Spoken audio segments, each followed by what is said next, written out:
Hello everyone, welcome to the channel. So today I am going to start a completely new series that is going to be Spectrum Modern India series. Now, in this series I am going to cover the whole of the Spectrum book through 700 MCQs. Now, these are the questions that I have prepared here, and then there is the answer to this question. Now, the process, what is going to be the process in which we are going to cover this series? Now, firstly, I'll read the question and then I'll read the explanation. Now, here in this portion, I am going to give you the detailed explanation and the series of events that took place. Now, I will also tell you the static part, I will also tell you the explanation part, so that आपकी spectrum की book बहुत ही efficiently cover हो जाए. And I mind my words, but this series is going to help you very very much. आप इस series को जैसे ही देखोगे 700 क्वेश्चंस आपके कंप्लीट होंगे, and when you watch the explanation part with the MCQs you are definitely going to get very very confident. Let us now start with the first question, that is the advent of the Europeans. Let us start with the first question and then I'll also tell you the explanation part. Now the first question here is, what was the main reason behind the, now before starting I'd like to tell you, if you are in the revision process of the spectrum, you can get this PDF. You can check the pinned comment ka section and you'll get the PDF part. PDF consists of 90 pages in which I have covered 700 questions of spectrum. Okay, and this series is strictly based on spectrum. Okay, so I have not included anything else here. Spectrum book अगर आपको पढ़नी है, revise करनी है, so this series is going to be very very helpful. So let us start with our first chapter, that is the advent of Europeans in India. Now, what was the main reason behind the Portuguese quest for a sea route to India? These are the options: fall of the Mughal Empire, collapse of the trade route, control of the land trade route by Arabs, and discovery of Brazil. Now, if I tell you a little bit of background about the discovery of sea route. Now, Portuguese came to India in the year 1498 when Vasco da Gama came to India. But prior to that, things started to happen in 1453. Now, 1453 में क्या हुआ था? Constantinople, it fell to the Ottoman Turks. Now, when it fell to Turks, there was the sea of the Red Sea route. अब red सी जो था एक trade route था जहाँ पे मोनोपोली हुआ करती थी इस्लामिक रूलर्स की. व्हेन ये इस्लामिक रूलर्स की यहाँ पे स्टेट मोनोपोली थी, सो इसका मतलब ये था कि जो रेड सी के थ्रू जो हमारे वेस्टर्न कोस्ट पे जितना भी सामान आता था वो रेड सी के थ्रू आता था, एंड वहाँ पे जो थी वो अरब्स का वहाँ पे कंट्रोल था. देन 15th सेंचुरी में क्या हुआ था? रेनेसां हुआ यूरोप में, and then oriental goods and navy and ship building, इन सब को लेके बहुत ज़्यादा there was a larger amount of motivation. ठीक है. Then what happened in 1494 year, a very important treaty was signed which was known as the Treaty of Tordesillas. Treaty of Tordesillas. अब इस ट्रीटी में क्या हुआ था कि स्पेन एंड पोर्तुगल, इन दोनों के बीच में the world was divided. How it was divided? कैसे डिवाइडेड था वर्ल्ड इन दोनों के बीच? नाउ, जितना भी वर्ल्ड था उसको डिवाइड कर दिया गया था non Christian and Christian part में. ओके. नाउ, इमेजिनरी लाइन को ड्रॉ किया गया अटलांटिक ओशन में, and it was determined that जितना भी पोर्शन ईस्ट का होगा अटलांटिक लाइन के, दैट वुड वहाँ के कॉन्क्वेस्ट और वहाँ की कंट्रीज को ऑक्यूपाई करने का काम that would be done by Portugal. And जितना भी अटलांटिक कोस्ट के वेस्ट का जो रीजन था that is going to be claimed by Spain. So we know that India lies in the eastern hemisphere, so that is why Portugal से Vasco da Gama he came to India in 1498. ठीक है. It was for trade purposes. समझ आ गया? ये था background कि conquest कैसे हुआ. अब let us see the options here कि ऑप्शंस में हमें क्या क्या दिया है. Now, what was the main reason behind the Portuguese conquest? Fall of Mughal empire. कोई कुछ किसी चीज़ का रिलेशन है यहाँ पे? नहीं है. Collapse of trade routes in Europe? बिल्कुल नहीं. Control of land route by the Arabs? Obviously land routes पे अरब का कंट्रोल था after 1453 when the Constantinople fell to the Ottoman Turks. Red Sea के रूट्स में अरब्स का बहुत ज़्यादा डोमिनेशन था, एंड देन ट्रीटी के बाद Portugal came to India. Okay, so the correct answer is control of land routes by Arabs. Next is 1498 में सबसे पहले Vasco da Gama came to India, this point you should remember. Okay, now next है who establish the Portuguese trading factory at Kannur. Kannur में किसने establish की थी? So a trading factory at Kannur was establish by Vasco da Gama. Vasco da Gama, when he came to India in the year 1498. And who was the sailor who brought Vasco da Gama with him?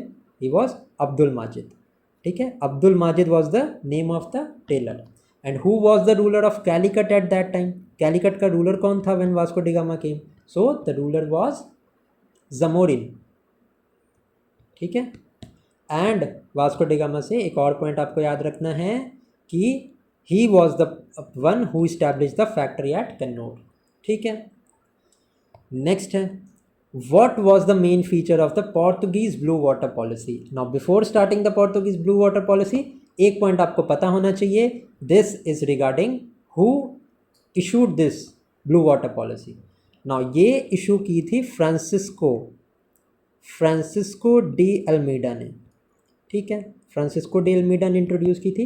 अब let us see important points about Almeida. ठीक है, now Almeida के बारे में अगर हम बात करें, so he was the first Portuguese governor. सबसे पहले तो ये पॉइंट आपको पता होना चाहिए। ठीक है, now next policy that he introduce the blue water policy. Now this blue water policy was also known as कार्टेज सिस्टम। एंड ये सिस्टम क्या था? ये system was related to trade permits, कि जितनी भी शिप्स हैं, ठीक है, जितनी भी शिप्स हैं इंडियन ओशन में, उनको परमिट चाहिए होगा, and that permit will be issued by the Portuguese government. ठीक है, so this system was introduced by Almeida. Now let's come back to the question. ठीक है, अब मेन फीचर क्या था ब्लू वाटर पॉलिसी का? इनलैंड ट्रेड नेटवर्क नहीं, मैंने बोला था कि ये इंडियन ओशन से रिलेटेड था, इंडियन ओशन में ट्रेड से रिलेटेड था, तो this can never be the answer. ठीक है, नेक्स्ट है हमारा naval supremacy and control via sea. Obviously मैंने बताया अभी आपको, trade related in Indian ocean, ये इसका पॉलिसी का फीचर था, and it was aim to make Portuguese the masters of the Indian ocean. Okay, religious tolerance related नहीं है, land fortification is also not related, so the correct answer is naval supremacy and control via sea. Okay, the blue water policy emphasise sea dominance and the use of the cartaz pass system. दोनों के दोनों point समझ आ गए। Now एक additional point जो यहाँ पे आपको पता होना चाहिए about Almeida is he also bit fort. Fort कहाँ कहाँ बनाए? सो अंजडिवा, कोचीन, कन्नौर। नाउ कन्नौर में first factory was made by Vasco da Gama, but forts बनाए फ्रांसिस्को डे अल्मीडा ने। आई होप कि this point is very much clear to you all. ठीक है, समझ आ गया होगा यहाँ तक। पहला इंस्टेंस हमने देखा Vasco da Gama coming to India, next हमने पढ़ लिया about Francisco de Almeida. Next will move to Alfonso de Albuquerque, who is known as the real founder of British power in India. So let's start. Now our question is, who is the real founder of Portuguese power in the East? ठीक है, Almeida, Vasco da Gama, Alfonso de Albuquerque, or is it Nino da Cunha? So the correct answer is Alfonso de Albuquerque. He is known to have been the real founder of Portuguese power. Now in addition to that, कुछ important points about Alfonso de Albuquerque. सबसे पहला तो he captured Goa from the Sultan of Bijapur. ठीक है, from the Sultan of Bijapur in the year 1510. Also he was against the evil practices of Sati. Against Sati, he was also against Sati. ये दो important point आपको याद रखने हैं regarding Alfonso de Albuquerque, and it is all done. Next is which ruler provided the Portuguese a base in Diu. Now अब what more importantly हुआ क्या था कि जब पोर्तुगीज स्ट्रॉन्ग होल्ड बनी, देन देयर वर हुमायूं का रूल, ठीक है, इंडिया में, and Humayun was in constant conflict with Bahadur Shah of Gujarat.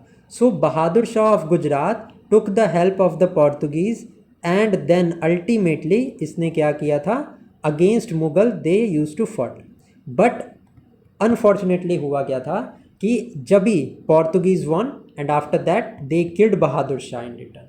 ठीक है, and it was during that time only जब बहादुर शाह ने प्रोवाइड किया था पोर्तुगीज़ को with a base in Diu. ठीक है, so the correct answer is Bahadur Shah of Gujarat.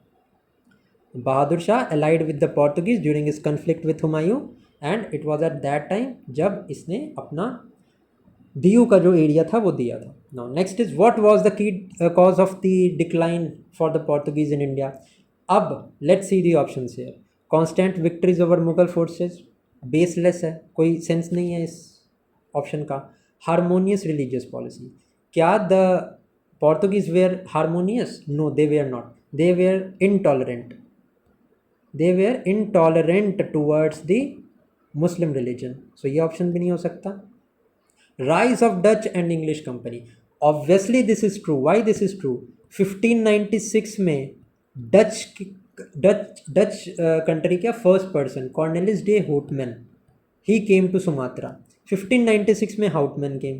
1600 में by the charter that was provided by queen Elizabeth English East India company was form. ये दो चीज़ें हो गई. सो पोर्तुगीज़ को डायरेक्ट कंपटीशन था from the Dutch and English. ठीक है, so obviously rise of the Dutch and English competition was one of the reasons why the Portuguese power declined, है ना. तो इसके साथ एक इंपॉर्टेंट पॉइंट आप ये ध्यान रखना कि there is a place in West Bengal known as Hooghly. So this Hooghly was used as a base of piracy. This was use as a base of piracy by the Portuguese. ठीक है, ये एक इंपॉर्टेंट पॉइंट आपको ध्यान में रखना है. ओके, नेक्स्ट देखते हैं हमारा. Which battle mark the decline of the Dutch power in Bengal. अब before we start the Dutch decline of Dutch, let's talk something about the Dutch. थोड़ा सा पॉइंट है, 30 सेकेंड में डिवाइस हो जाएगा. No, talking about the Dutch, I already told you. सबसे पहला point कि 1596 में Cornelis de Houtman came to Sumatra. तो सबसे पहले तो ये पॉइंट ध्यान रखना है. नेक्स्ट इंपॉर्टेंट पॉइंट क्या है? About the first factory of the Dutch. Where was it made? It was made in Masulipatnam. Masulipatnam में डच की फर्स्ट फैक्ट्री थी.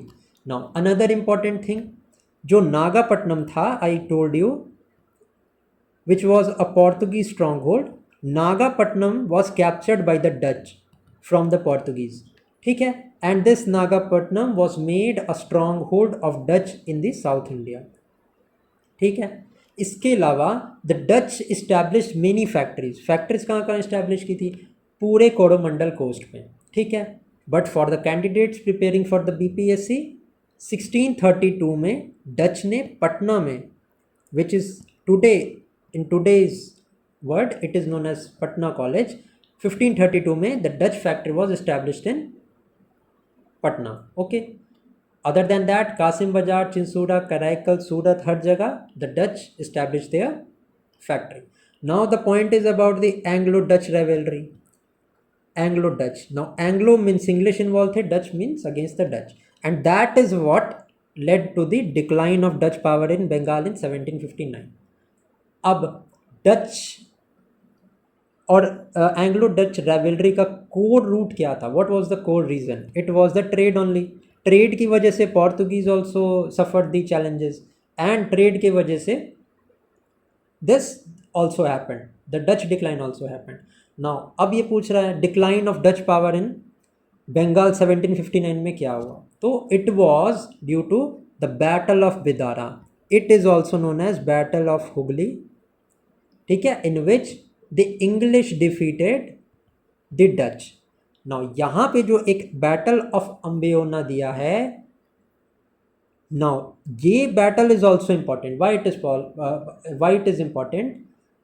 Because it was due to a reason कि यहाँ पे इस बैटल के बाद it was a climax of enmity between the Dutch and the English. ठीक है, now the Ambeona, this is situated in the modern day Indonesia. Now this Ambeona in Indonesia was captured by Dutch from the Portuguese, and this island was used to kill the Englishmen. ठीक है, Englishman का massacre किया जाता था इस जगह पे. ठीक है, 1623 में किया गया था. So this battle of Amboyna is also related to the Anglo Dutch rivalry, but it is nowhere related to India. यहाँ पे बंगाल पूछा है, that is why battle of Bedara is important. ठीक है, the English defeated the Dutch in the Bedara weakening their stronghold in Bengal. ठीक है, this was related to this. Let's now move to the next questions. अभी आ गए हम अपने next question पे. It is again about Portuguese. Important question है, statement wise question है. So let's see. Now, ये क्वेश्चन अभी हमसे क्या पूछ रहा है कि consider the following about Francisco de Almeida's policy. Now it emphasized land based expansion through fort. Next is it focused on naval dominance and coastal control. Naval dominance के लिए तो था ही. ब्लू वाटर पॉलिसी याद है ना, अभी बताया था, blue water policy also known as the cartaz system. So absolutely the second point is true. It was called the blue water policy. Absolutely second भी हमारा करेक्ट है, थर्ड भी हमारा करेक्ट है. ठीक है, क्या लैंड एक्सपेंशन की बात हुई थी through forts? Although he made forts, but land-based expansion was not the target. The target was to make the Portuguese a naval superior power in the Indian Ocean, and that is why Francisco de Almeida worked, and that is why later Alfonso de Albuquerque, who is known as the real founder of Portuguese power in India, he also did this. So correct answer हमारा क्या होगा? Only the second and third statement is true. ठीक है, again देखते हैं. Consider the following reasons for the Dutch decline in India. Now, Dutch were drawn into the trade in Malay archipelago. Now, absolutely ये statement correct है. Now, जब Anglo Dutch rivalry हुई उसके बाद इट वॉज डिसाइडेड कि जो British है, British के पास रहेगा इंडिया के ट्रेड का कंट्रोल. एंड अगर मैं बात करूँगा डच की, तो डच का कंट्रोल रहेगा Indonesia, Sumatra and Malay peninsula में, मलय आर्चिपेलागो में. So obviously this statement is true. The fierce Anglo-Dutch rivalry culminating in defeat. Absolutely, defeat of who? Defeat of Dutch. बिल्कुल करेक्ट है. Now, lack of interest in the Indian inland commodities. Now, आप मुझे बताओ क्या lack of interest था Dutch का? नहीं था. इंडिया स्पाइस का एक बहुत बड़ा सेंटर था, एंड इट वॉज इंडिया जहाँ पे डच एंड इंग्लिश लड़े. यहाँ पे क्यों लड़े? For their superiority. Ultimately English won and Dutch lost. That is why Dutch would have to left India ना. डच को छोड़ना क्यों पड़ा इंडिया? क्योंकि वो हार गए थे. तो ऐसा तो नहीं है कि उनका इंटरेस्ट नहीं था. So third statement is not relevant. Only the first and second statement here is true. ठीक है, next is which factors led to the weakening Portuguese trade dominance. Religious intolerance towards local. मैंने बताया आपको, Islamic and Muslim culture के side इनका बहुत intolerant policy थी. Also this Portuguese were very much concern about spreading of Christianity. ये भी point आप ध्यान रखना. ठीक है, नेक्स्ट क्या है? The rise of Marathas threat on the western coast. Next is diversion of Portuguese attention towards Brazil. Obviously बाद में ब्राज़ील जो use to have worked as a global headquarter for Portuguese, वो उनका वहाँ पे stability they started to lose, and then that was also a result कि Portuguese का जो स्ट्रॉन्ग होल्ड था इंडिया से, that use to fade away. So यहाँ पे करेक्ट आंसर हमारा all of this given statement here is true. Next is which voyage help boost England's maritime confidence before forming its trading company. अभी है, this is related about the English. Now अगर मैं बात करूँ अब English की, तो सबसे पहले कुछ पॉइंट देखते हैं about the English East India company. Now सबसे पहले इंग्लिश से भी पहले जिस टाइम को ये जहाँ से ये क्वेश्चन मैंने पिक किया है, it was in the year 1580. 1580 में क्या हुआ था? एक फ्रांसिस ड्रेक थे, फ्रांसिस ड्रेक. इन्होंने वॉयज किया था अराउंड द वर्ल्ड, एंड उसके बाद एक इम्पॉर्टेंट हैपनिंग हुई थी इन द ईयर 1588. 1588 में क्या हुआ था? The Spanish Armada. Spanish Armada was a ship जिसको कि डिफीट कर दिया था इंग्लिश ने, एंड इनका कॉन्फिडेंस यहाँ से बूस्ट हो गया था. ये 1588 में हुआ. देन अल्टीमेटली क्या हुआ, यहाँ पे क्रोनोलॉजी से अगर हम आगे चलें तो 1599 में the merchants adventure company was form. The merchants adventure company was form. ठीक है, and what happened in the year 1600 was queen Elizabeth. Queen Elizabeth the one, first queen Elizabeth first ने ऑफिशियल चार्टर दिया था to have the exclusive trading rights to this company. ठीक है, अब company का नाम बहुत बड़ा था, कंपनी का नाम क्या था, ऐसा governor and company of merchants of to trade into East Indies, this was the full name of the company. Now this is when this English East India company was formed in a indirect sense. ठीक है, पहला question अब देखते हैं. I hope background समझ में आ गया होगा. Which voyage help boost England's maritime confidence before forming its trading company. So Vasco da Gama was a Portuguese, तो इंग्लिश को कॉन्फिडेंस क्यों मिलेगा, this is wrong. Francis Drake's circumnavigation, absolutely correct. Okay, Thomas Roe का Mughal mission तो 1600s के around आया था, ये तो हो ही नहीं सकता. So Drake successful voyage in 5018 and defeat of Spanish Armada in 5088 were decisive.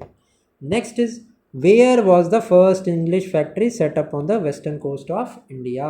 Now सबसे पहली फैक्ट्री इंग्लिश की इस्टेब्लिश हुई थी, वो हुई थी हमारे सूरत में. Thomas Aldworth established the factory in Surat 1613. ठीक है ना.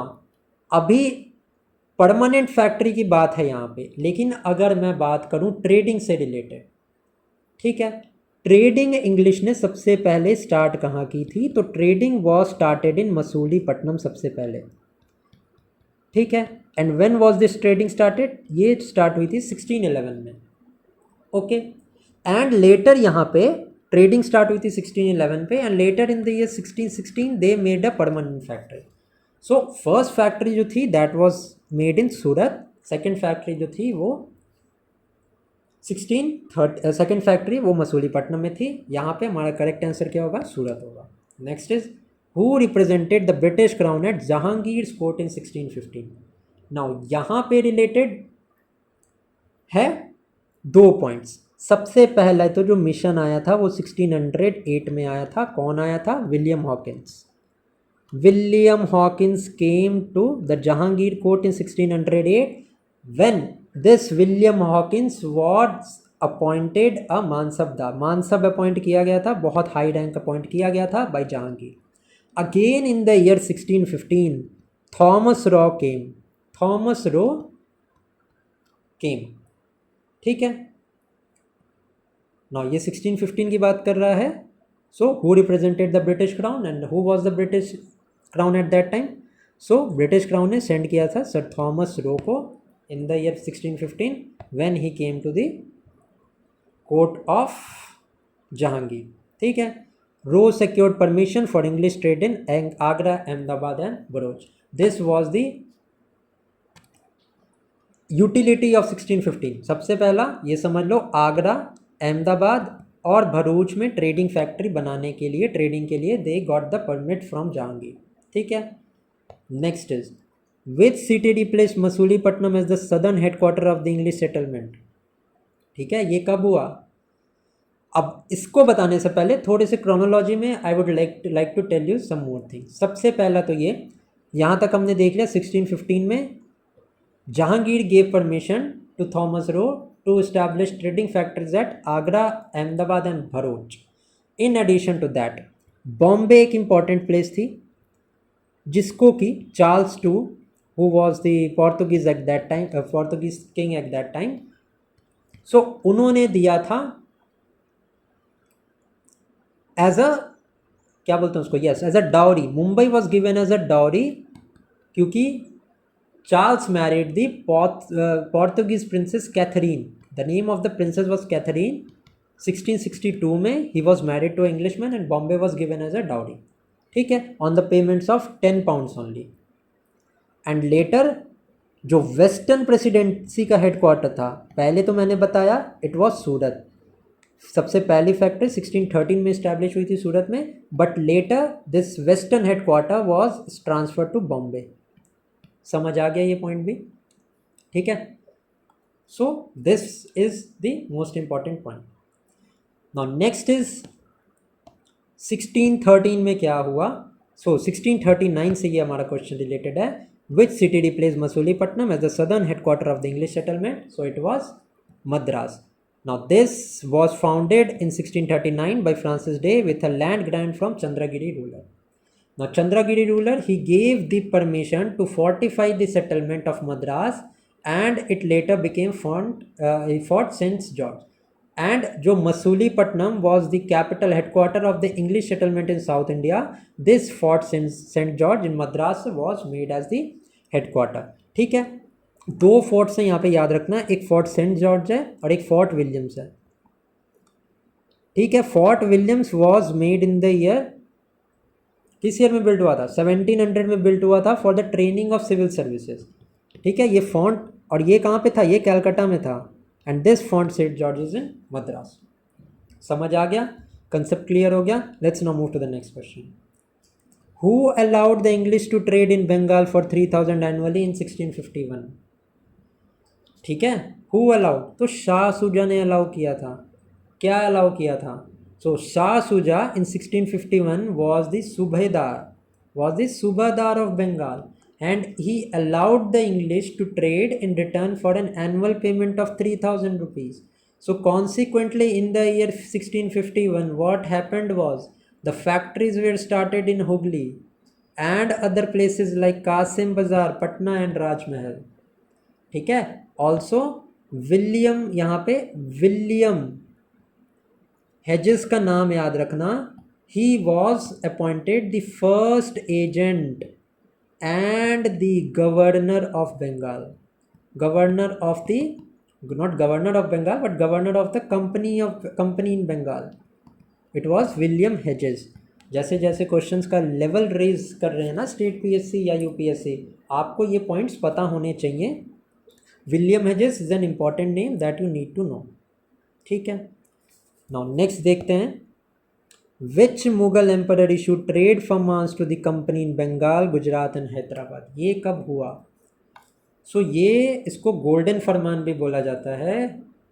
ठीक है, now which Mughal emperor issued farmans to the company in Bengal, Gujarat and Hyderabad? It was Farrukh सियार।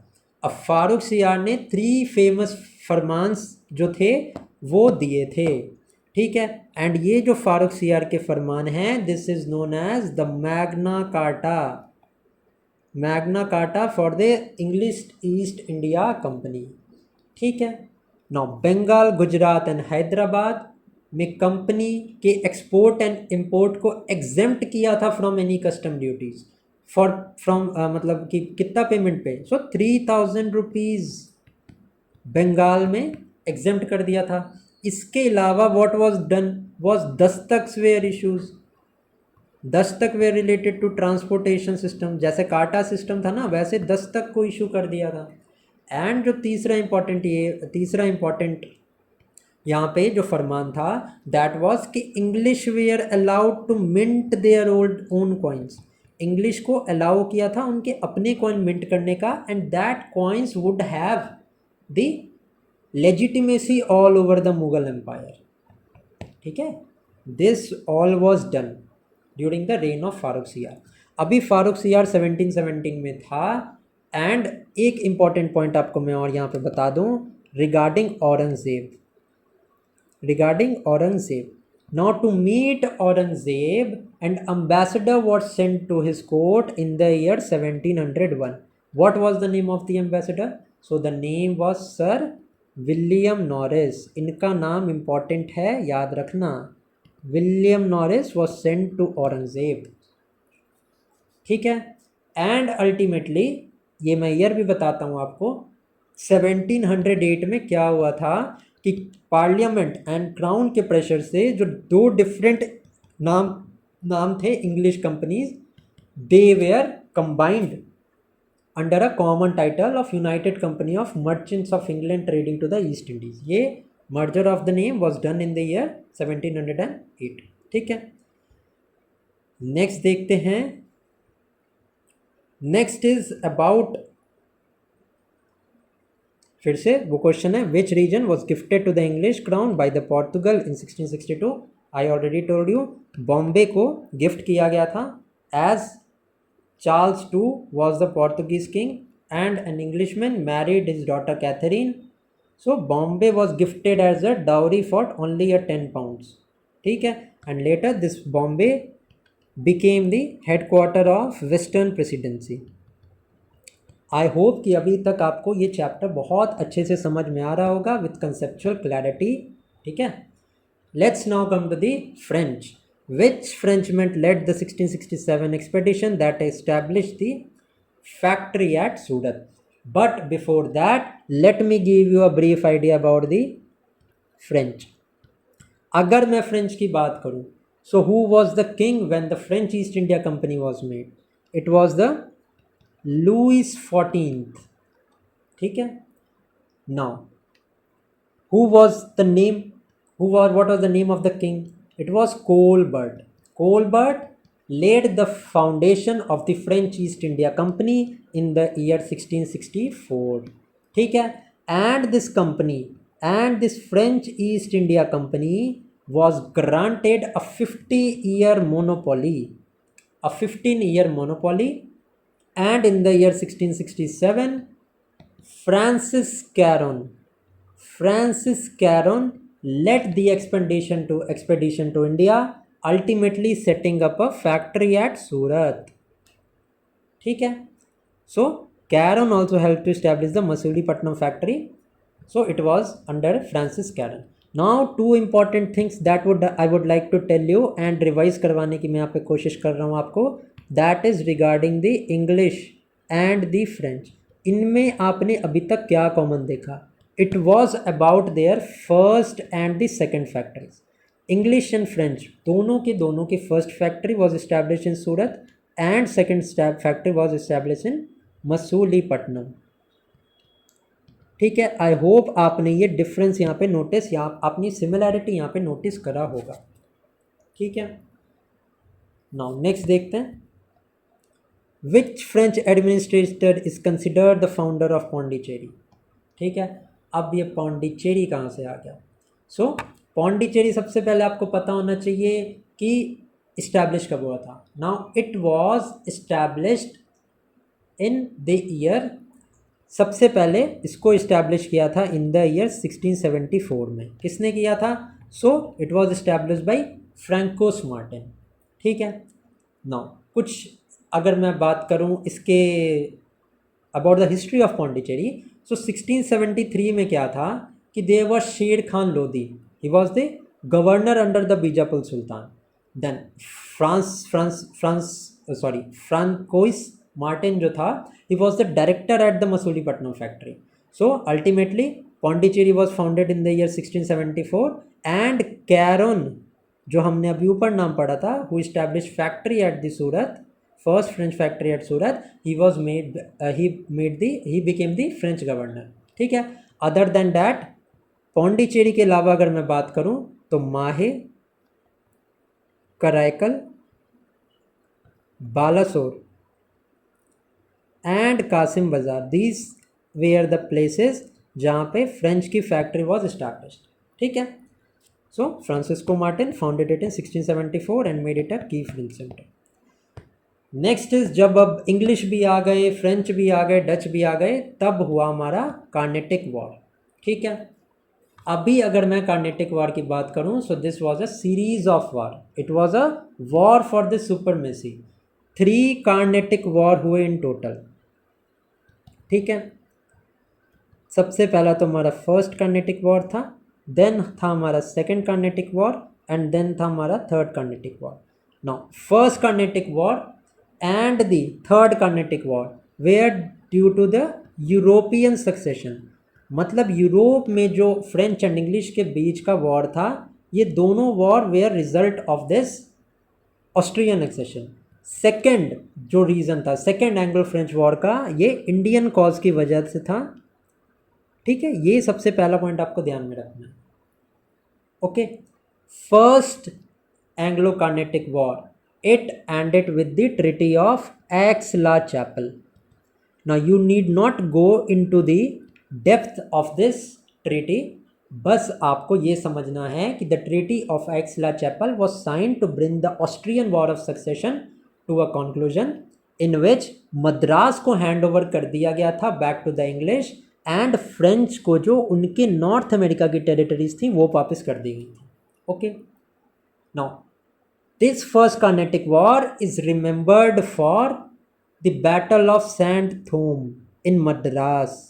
It is remembered for the Battle of Saint Thome in Madras, which was fought on the banks of river Adyar. ठीक है, अब second Carnatic war की मैं बात करूं, अब ये इंडियन कॉज की वजह से था। ठीक है, सो हुआ क्या था, बस ये थोड़ी सी स्टोरी सुन लो। अब जब भी डेथ हुई थी इस टाइम पे ऑफ निज़ाम उल मुल्क, Nizam ul Mulk is the founder of the independent state of Hyderabad. So Nizam ul Mulk ने ही founded the independent kingdom of Hyderabad in 1748 now. And Chanda Sahib की रिलीज हुई थी। Who was Chanda Sahib? He was son in law of Dost Ali, the Nawab of Carnatic. ठीक है, नाउ अब फ्रेंच क्या कर रहे थे ना, French use to support the claim of Muzaffar Jang and Chanda Sahib in Deccan. Okay, while the English were on the side of Nasir Jung and Anwaruddin. Now what happened was कि combined army of Muzaffar Jung, चंदा Sahib and French, इन तीनों की combined army थी।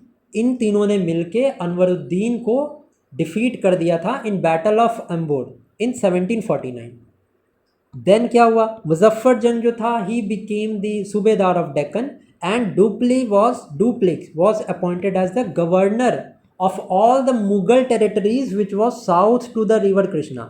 I know ये बहुत boring और confusing है, but ये हुआ था तो इस पर हम कुछ नहीं कर सकते। ठीक है, I am sorry for this orientation, just a second.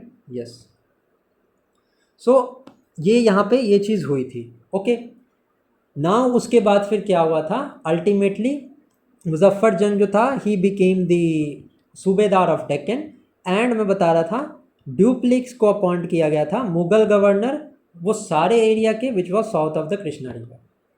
ठीक है, अल्टीमेटली फिर क्या हुआ था, रॉबर्ट क्लाइव को दी गई जिम्मेदारी and Robert Clive attacked and captured आर्कॉट।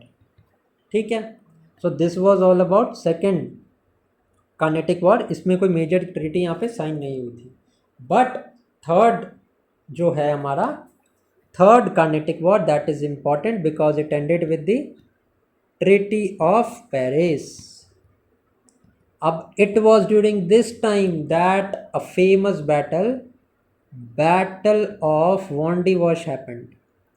Battle of Wandiwash हुआ था इस टाइम पे। ठीक है, एंड वॉन्डिवॉश क्या था, इट इज़ अ प्लेस इन तमिलनाडु। ठीक है, Count de Lally, he captured the English forts and then ultimately जो थे इंग्लिश यहाँ पे विक्टोरियस हुए थे। And this was the war battle of Wandiwash which stated and which declared that who is to rule India. अब India को rule कौन करने वाला है ये क्लियर हो गया था कि इंग्लिश ही इंडिया को रूल करेंगे। फ्रेंच अल्टीमेटली यहाँ पे डिफीट हो गए थे। Okay, now let's come back to our original question. अब आगे के कोई भी क्वेश्चंस हैं अगर एंग्लो फ्रेंच वॉर से हैं मतलब कार्नेटिक वॉर से हैं तो वो आप सॉल्व कर लोगे। Now which treaty ended the first Carnatic war and restored Madras to English. मैंने बता दिया, अब तो ये समझ आ गया होगा। एक्सला चैपल ट्रीटी थी signed in 1748 ending hostilities tied to the Austrian war of succession. ठीक है, next is Which battle did Robert Clive win with 1751 with just 210 men? अभी मैंने बताया कैप्चर कौन सी जगह की थी रॉबर्ट क्लाइव ने, आर्कॉट को कैप्चर किया था। अभी के पहले तक अगर आपने स्पेक्ट्रम पढ़ी नहीं होगी उतने ध्यान से तो यू वुड हैव नोन कि रॉबर्ट क्लाइव ने तो भैया लड़ा था battle of Plassey. Robert Clive ने तो बैटल ऑफ पलासी में फाइट किया था इन द ईयर 1757। ये बैटल ऑफ आर्कॉट कहाँ से आ गया, अब समझ में आया। Robert Clive was also involved in the Anglo French war. Okay, समझ आ गया अब। So it was battle of Arcot, it was a turning point during the second Carnatic war. Okay, now who was defeated by the British in the battle of Wandiwash. अभी मैंने बताया आपको count de Lally was the French general who fought the war and it marked the decisive end of French power in India. So it was Count de Lally who was defeated. Next is which French township was captured by the Dutch in 1693? कौन सी township थी? सो French का strong hold कहाँ बनाया था 1674 में? कौन सा state find किया था, कौन सा एरिया फाइंड किया था? पौंडीचेरी तो किया था। सो डच ने क्या किया था 1693 में? डच ने कैप्चर कर लिया था पौंडीचेरी को। ठीक है, कैप्चर तो डच ने किया था पौंडीचेरी को, but it was later restored to France by the treaty of Ryswick. By the treaty of Ryswick it was return to the return to hmm, return to the French. अब treaty of Ryswick के बारे में आप मुझे comment section में बताओगे कि what was this treaty of Ryswick. ठीक है, next, what was the name given to the merged English companies in 1708? ये मैंने ऑलरेडी आपको बताया है। It the name was United Company of Merchants trading to the East Indies. ठीक है, 1600 में रॉयल चार्टर मिला था, ये भी मैं बता चुका हूँ। ठीक है, एंड ये हमारा यहाँ पे सी करेक्ट आंसर है। नेक्स्ट देखते हैं question number 25। Which treaty confirmed British dominance post Carnatic wars and restored the French territories? So British dominance को कौन से कार्नेटिक वॉर ने प्रूव किया था? It was the third Carnatic war. अब ये थर्ड कार्नेटिक वॉर एंड कैसे हुआ था ये भी मैंने बताया था। It was ended by treaty of Paris. ठीक है, जिसमें कि French factories were restored but could not be fortified और एक्सपेंडेड। ठीक है, फ्रेंच को उनकी फैक्ट्रीज वापस दी गई थी बट उनका fortification was not allowed. Okay, treaty of Paris, I have already given you the background, so अब आपको शायद प्रॉब्लम नहीं होगी इस फैक्ट को समझने में। अब बात आई, अब ने तो सबकी बात देख ली भैया, अब बचे हैं डेन्स। ठीक है, we have dealt with Portuguese, we have talked about Dutch, then English, then French, now we have to talk about Danes. So there is not much to talk about Danes. They establish their factory at Tranquebar near Tanjore on the eastern coast, and their principal जो settlement था वो था श्रीरामपुर में। ठीक है, and this is in West Bengal, Calcutta. They were more of associated with the missionary powers, missionary kind of propagation, and they were not very much concentrated on the trade wala part. Okay, now where did the Danes establish their first factory in India? Tranquebar में 1620 में near Tanjore. ठीक है, on the eastern coast. Now which town became the principal Danish settlement near Calcutta? अभी बताया मैंने, Shrirampur became a major printing and missionary center because the Danish and the Danes were associated with missionary activities. So ये कलकत्ता में भी propagate करते थे, श्रीरामपुर में जहाँ पे इनकी फैक्ट्री थी। Now next is which organizational trait made the English East India Company most efficient than others? अब पहले इस क्वेश्चन को डील करने से पहले मैं आपको ये बताना चाहता हूँ कि why were the English East India Company the ultimate masters. ठीक है, सबसे पहला था कि जो नेचर था उनके ट्रेडिंग कंपनी का। ठीक है, उनके ट्रेडिंग कंपनी का जो नेचर था। अब होता क्या था कि जो मेन राइवल्स थे ना इंग्लिश के, वो इंडिया में फ्रेंच थे। But French को to do anything they had to take the permission of their respective governments. But the English East India Company was appointed with significant monopoly. Okay. Second English का feature जो था वो थी इनकी naval superiority. उस time पे during the 1600s का time the British navy was one of the largest and one of the most advance navies of that time. ठीक है, मैंने आपको एक पॉइंट भी बताया था जहाँ पे स्पेनिश अर्माडा को डिफीट किया गया था इन द ईयर 1588 में। ठीक है, सो यूरोपियन फोर्सेस में पीक पे थी हमारे ब्रिटिश की नेवी। थर्ड इंपॉर्टेंट पॉइंट था इंडस्ट्रियल रिवॉल्यूशन का। ठीक है, सो ब्रिटिश का तो वैसे ही हेजेमनी हो गई थी, स्टेबल गवर्नमेंट थी। अदर देन दैट जो क्या कहते हैं मिलिट्री स्किल एंड डिसिप्लिन थी, that was of the ultimate quality. Also ये पॉइंट आपको शायद नहीं पता होगा कि वर्ल्ड का फर्स्ट सेंट्रल बैंक कौन सा था? ये था Bank of England. So loans and debt के रिगार्डिंग भी the English East India Company was very much sound, ठीक है। एंड इनके जो बोर्ड्स के मेंबर होते थे they were are also elected. So यहाँ पे अगर देखते हैं हम, which organizational trade made the English East India company more efficient than others. Royal appointment नहीं, मिलिट्री लीडरशिप तो था, रिलीजियस गाइडेंस नहीं था, elected board directors, yes the board was elected annually insuring the accountability and adaptability, ठीक है। अगर ये statement wise question होगा क्योंकि यहाँ पे ऑर्गेनाइजेशनल ट्रेड बोला है, सो आपको इसको उसी हिसाब से टैकल करना पड़ेगा, ठीक है। नेक्स्ट है, which naval victory boosted British maritime reputation in Europe. मैंने बताया था 1588 में defeat of the Spanish armada, ठीक है। इंग्लैंड को इस्टेब्लिश कर गया था as a dominant, as a hegemony in the naval power. Next is what financial innovation supported British overseas campaign. It was the debt market via the bank of England. This Bank of England was the world's first central bank which was continuously supporting this East India Company, ठीक है। So 30 questions में we have finished with the chapter conquest of the rival of the Europeans. Now अब ये question 31 है, यहाँ से हमारा next part start होता है which is India on the eve of British conquest.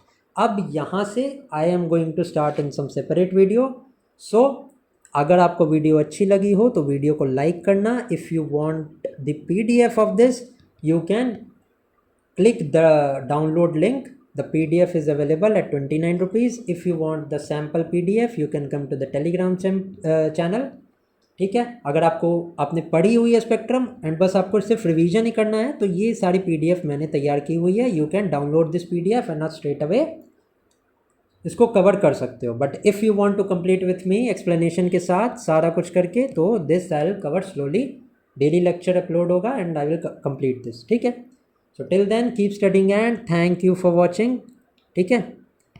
Like कर देना ज़रूर वीडियो को, it gives me a great motivation to carry on my work, okay. So thank you, keep studying and thank you for watching.